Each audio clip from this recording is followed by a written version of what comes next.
তিলাওয়াতুল কুরআন।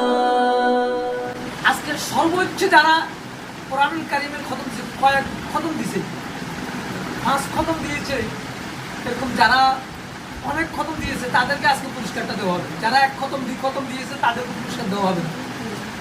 যারা 3-এর উপরে 5 খতম দিয়েছে, 4 খতম দিয়েছে, ওদেরকে পুরস্কারটা আজকে পুরস্কৃত করা হবে ইনশাআল্লাহ। এবার আজকে সবচেয়ে সর্বোচ্চ খতম যারা দিয়েছে তাদের মধ্যে 2 জন, একজন হচ্ছে নুহা, আরেকজন হচ্ছে রোহিয়া। তোমরা দিকে আসো, একজন হচ্ছে করে আসো, নুহা আসো দ্রুত। আজকে তোমাকে একটা এখানে আসো, তোমাকে আজকে একটা পুরস্কার দেওয়া হয়েছে। তুমি কোরআন শরীফ সর্বোচ্চ খতম দিয়েছো, সেই জন্য তোমাকে কি খতম হিসেবে তোমাকে একটা পুরস্কার দেওয়া হয়েছে। সেটা হচ্ছে কি নামাজ শিক্ষার একটা বই কিতাব হাতিয়ে দিচ্ছি, ঠিক আছে, যাতে ভবিষ্যতে আরো বেশি করে খতম দিতে পারো, ঠিক আছে। আসো, আরেকজন আসো, আসো আসো দ্রুত আসো, ঠিক আছে, ঠিক আছে। হ্যাঁ, না এখানে না আরেকজন আসো। এও সর্বোচ্চ কোরআনুল কারীমের খতম দিয়েছে আলহামদুলিল্লাহ, আমাদের জামিয়ার ছাত্রী।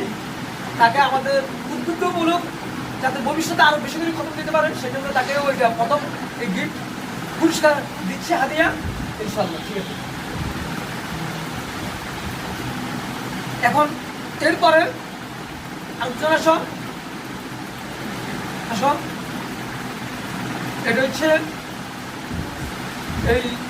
এরাও সর্বোচ্চ কোরআনুল কারীম খতম দিয়েছে, সেই জন্য তাদেরকে এই কিতাবটা হাতিয়ে দিচ্ছি আমাদের জামিয়ার পক্ষ থেকে, মাদ্রাসার পক্ষ থেকে, ঠিক আছে, যাতে সামনে আরো বেশি করে পড়তে পারো, ঠিক আছে, প্রচেষ্টা যাতে থাকে, ঠিক আছে তো ইনশাল্লাহ। ইনশাল্লাহ এইদিকে থাকো, ঠিক আছে।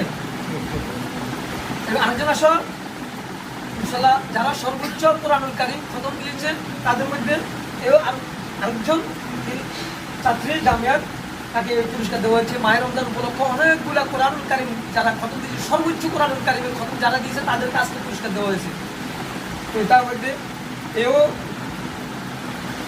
তোমাদের বলো ষষ্ঠ, ঠিক আছে। তাকে একটা কিতাব দেওয়া হয়েছে, না বলে ইভেন যে হাদিয়াটা দেওয়া হয়েছে, খুব সুন্দর বই, কিতাব বলে খুব সুন্দর চমৎকার। যাই হোক, তোমরা যারা পুরস্কার পাও নাই, আরো অনেক ছাত্রী, কেউ মনে করো 2-এর অধিক অনেক ছাত্রী খতম দিয়েছে আলহামদুলিল্লাহ, সবাইকে তার দিচ্ছি না। যারা সর্বোচ্চ খতম দিয়েছে এবছর তাদেরকে দিচ্ছি শুধু। আল্লাহ পাক রব্বুল আলামিন তোমাদের সবাইকে পুরস্কার দেওয়ার তৌফিক দান করুন, সবাই বলে আমিন।